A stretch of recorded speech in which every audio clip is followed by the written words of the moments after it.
पड़ता है। नंबर 4, रसोई घर के सामने जूते, चप्पल, झाड़ू, पोछा कभी भी नहीं रखना चाहिए। इससे मातपूर्णा नाराज होती है और पूरे घर को गरीबी का सामना करना पड़ता है। इसे पाप भी समझा जाता है। इसीलिए आपको कभी भी चप्पल, जूते या झाड़ू, पोछा रसोई घर के सामने नहीं रखनी चाहिए, क्योंकि इससे घोर अनर्थ हो सकता है और माता नाराज हो सकती है। नंबर 5, रसोई घर में खाना बनाते समय में महिलाओं को भोजन झूठा नहीं करना चाहिए। ऐसा करने से मां अन्नपूर्ण जी का पूर्ण अपमान होता है। इससे घर में का वास हो जाता है और माता लक्ष्मी भी घर से रूठ कर चली जाती है। बहुत सी महिलाएं खाना बनाते समय खाने में नमक या मसाले चेक करने के लिए भी खाने लगती है। ऐसा नहीं करना चाहिए। शुभता का ख्याल रखें और खाना बनाते समय पूरे खाने को कभी भी झूठा ना करें, क्योंकि ऐसे में उनका अपमान समझा जाता है।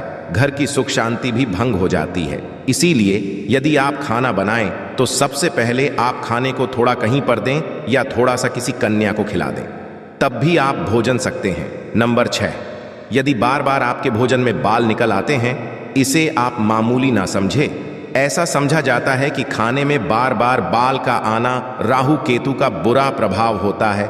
ऐसा घर सदैव निर्धन का निर्धन ही रहता है। खाने में कभी भी बाल नहीं आना चाहिए, क्योंकि यह मां अन्नपूर्णा का सबसे बड़ा अपमान समझा जाता है। यह घोर अनर्थ समझा जाता है।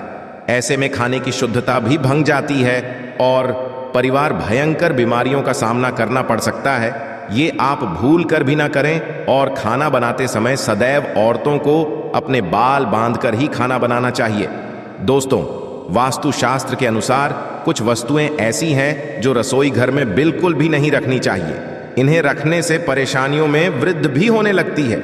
नंबर 1, शीशा। घर को सुंदर रखने के लिए कुछ लोग किचन में शीशा लगा देते हैं, परंतु वास्तुशास्त्र की माने तो रसोई घर में शीशे का उपाय नहीं करना चाहिए। ऐसा कि मेन चूल्हा अग्निदेव का सूचक समझा जाता है। यदि शीशे में अग्नि का प्रतिबिंब दिख जाता है तो घर में अशुभ समझा जाता है। इसके कारण घर में कला और क्लैश बढ़ने लगते हैं। इसी के साथ साथ घर की आर्थिक स्थिति भी बिगड़ने लगती है। तो ये गलती आप ना करें। नंबर 2, गुंथा हुआ आटा। कई बार महिलाएं किचन में रोटी बनाने के पश्चात उठा हुआ या बचा हुआ आटा फ्रिज में छोड़ देती है और सुबह फिर से उसी का उपाय रोटी बनाने के लिए करती है। वास्तु के ये सही नहीं होता। रसोई गूंथता हुआ आटा रखने से शनि और राहु का नकारात्मक प्रभाव पड़ने लगता है।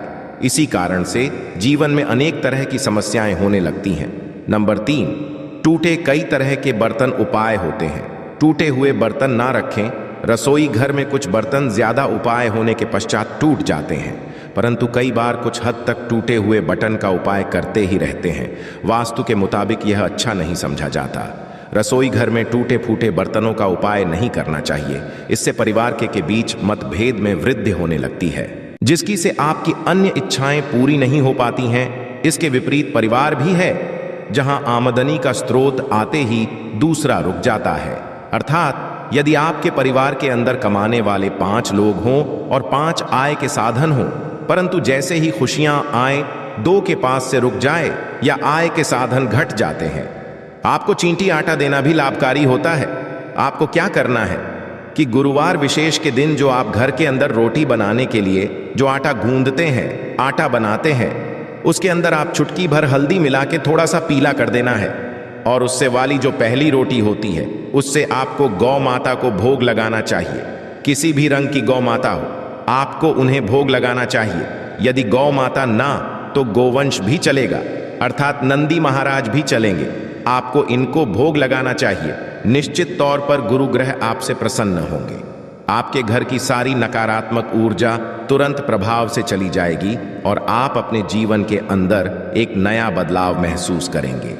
अब बात है अगले उपाय की। दोस्तों, कई लोगों को मालूम नहीं होता कि शनि दोष उनको परेशान कर रहा है। वे भूल जाते हैं, उनको मालूम नहीं चलता, या वो अपनी कुंडली किसी को नहीं दिखाते हैं। दोस्तों, अचानक किसी तरह की कोई दुर्घटना का भय रहना या फिर आपके परिवार के सदस्यों के बीच में शनि से संबंधित परेशानियां आने लगती हैं, तो शनिवार को काले कुत्ते को सरसों के तेल में छुपड़ी रोटी खिला देना। केवल से शनि से संबंधित परेशानियां खत्म होंगी, बल्कि से आपके परिवार के अंदर का अरण भी खत्म होगा। इतना ही नहीं, आपकी हर मनोकामनाएं पूरी होंगी।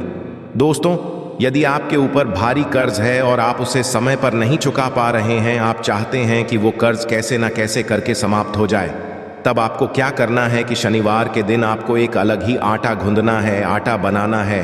उसके अंदर आपको सरसों का तेल डालकर, जैसे पानी डालते हैं उसी तरह से तो थोड़ा सरसों का तेल डालकर उससे आपको रोटी बनानी है। उसके पश्चात उस रोटी को क्या करना है, तो जिस मानव के ऊपर सर्वाधिक कर्ज है उस मानव को अपने सर से साथ उसे घुमाकर श्मशनेश चराए इस मंत्र का जाप करना है। उसके पश्चात आपके घर परिवार के आसपास कहीं भी कोई काला कुत्ता हो, और यदि आपको काला कुत्ता ना मिले तो किसी भी सामान्य कुत्ते को आप उस रोटी को खिला दें और उसके साथ साथ थोड़ा सा गुड़ खिला दें ताकि वो आराम से को खा लें। निश्चित तौर पर आपका कोई भी